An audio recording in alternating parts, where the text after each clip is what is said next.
오늘의 말씀은 사무엘하 3장 27절부터 39절까지 말씀입니다. 오늘 핵심 구절은 27절입니다. 아브넬이 헤브론으로 돌아오매 요압이 더불어 조용히 말하려는 듯이 그를 데리고 성문 안으로 들어가 거기서 배를 찔러 죽이니 이는 자기의 동생 아사엘의 피로 말미암음이더라. 아멘. 여러분, 많은 사람들이 화를 내며 살아갑니다. 그리고 그 누구도 그렇게 화를 내고 분노하고 난 후에 즐거워하는 사람은 아무도 없습니다.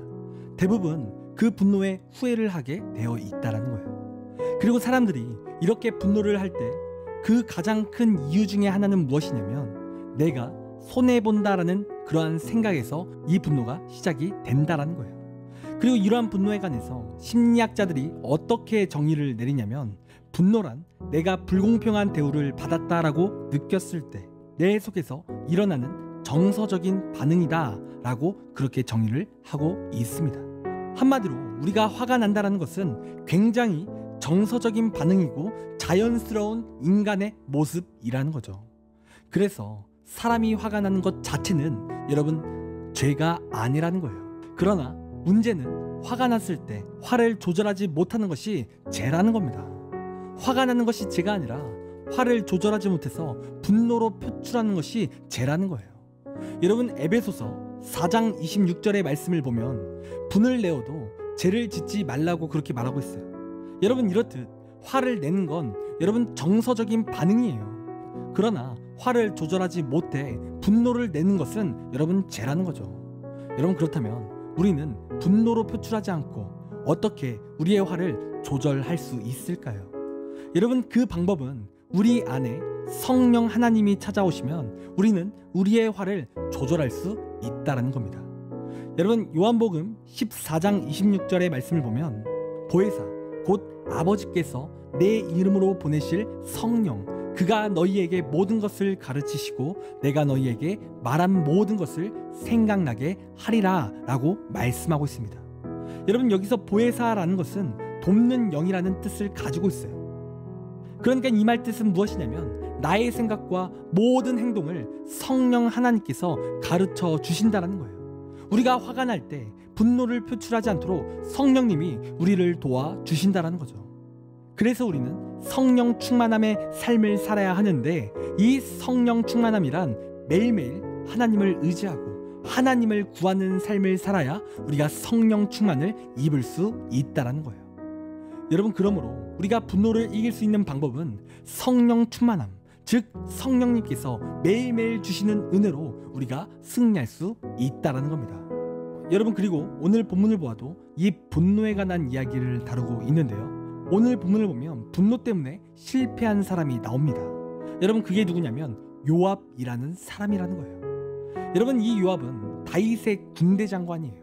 그런데 지난 본문에서 어떠한 사건이 있었습니까? 이스보셋 왕을 배신한 아브넬이 다윗에게 이스라엘의 전체를 다스릴 수 있도록 도와주겠다고 하면서 화친을 요청했습니다. 그리고 그러한 제안을 다윗이 받아들이죠. 그래서 이 아브넬은 평안히 자신의 거처로 돌아가게 되는 거예요. 그런데 이 요압이 이 소식을 듣게 됩니다. 그리고 화가 나기 시작하는 거예요. 왜냐하면 이 아브넬이 요압의 동생을 죽였기 때문입니다. 이 요압과 아브넬은 사실 원수인데 그 원수를 지금 다윗이 평안히 돌려보냈다는 말을 그가 듣고 화가 났다는 거죠.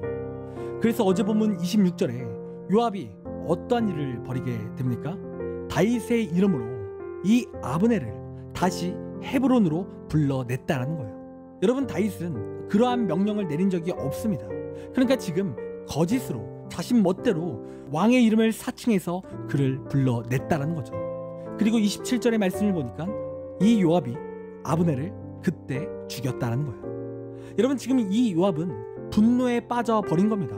내 동생이 죽었다라는 그 손해에 빠져서 분노를 지금 표출하고 있다는 거죠. 여러분, 그리고 이 상황에서 문제가 되는 것이 뭡니까? 다윗 몰래 다윗의 이름으로 이러한 일을 행했다라는 거예요. 그래서 이 일이 잘못되면 왕의 명령을 함부로 사용했기 때문에 그는 즉결 처분을 받을 수 있는 거예요. 그리고 실제로 이 요압이 다윗의 이름으로 이러한 일을 벌여 다윗이 공경에 빠지기도 하는 겁니다. 그러나 다윗은 아직 정치적 또 군사적 이유 때문에 당장은 그를 처벌하지는 않았지만 그를 강하게 꾸짖는 모습이 보인다라는 거예요. 그리고 나중에 이 요압은 이 죄에 대한 보응을 받게 된다라는 거죠.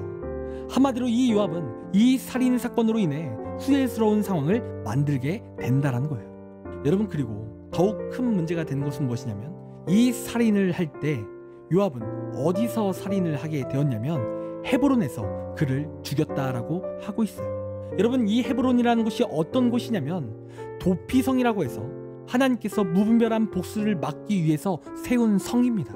그래서 이 도피성에서는 공정한 재판이 나기까지 그 살인자를 보호해주는 성인 겁니다. 그런데 이 아브넬도 살인자이고 그 도피성에서 아무런 판결 없이 지금 피해 보복을 당했다는 겁니다. 한마디로 이 요압이 하나님의 말씀을 잘 알고 있었지만 자신의 분노가 표출되어 지금 하나님의 말씀을 어기게 되었다는 거예요.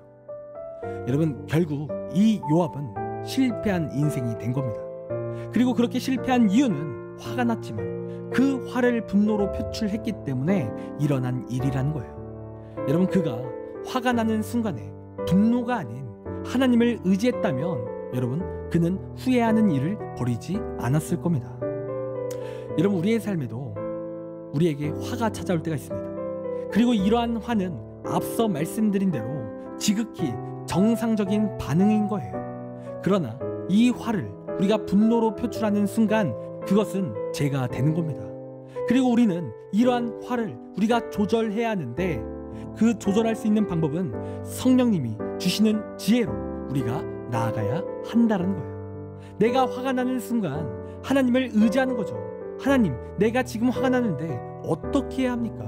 이렇게 하나님께 묻는 거예요. 그리고 그렇게 하나님께 묻는 순간 성령 하나님이 가르쳐 주시는 지혜를 주십니다. 그래서 우리는 감정적인 분노를 표출하는 것이 아닌 화를 조절하여 지혜로운 결정을 내리게 하신다는 거예요. 그리고 이러한 하나님이 주신 지혜로운 결정은 후회가 아닌 우리의 삶의 복으로 나타난다는 겁니다. 여러분, 이 시간 여러분은 어떤 사람이십니까? 화가 날 때 그 분노를 표출하시는 분이십니까? 아니면 성령님을 의지하여 지혜롭게 나아가는 사람이십니까? 여러분, 이 시간 지금까지 화를 조절하지 못하고 분노하여 후회한 삶은 무엇인지 이 시간 잠시 묵상하시고 또한 그러한 분노의 죄를 회개하는 이 시간 되길 원합니다.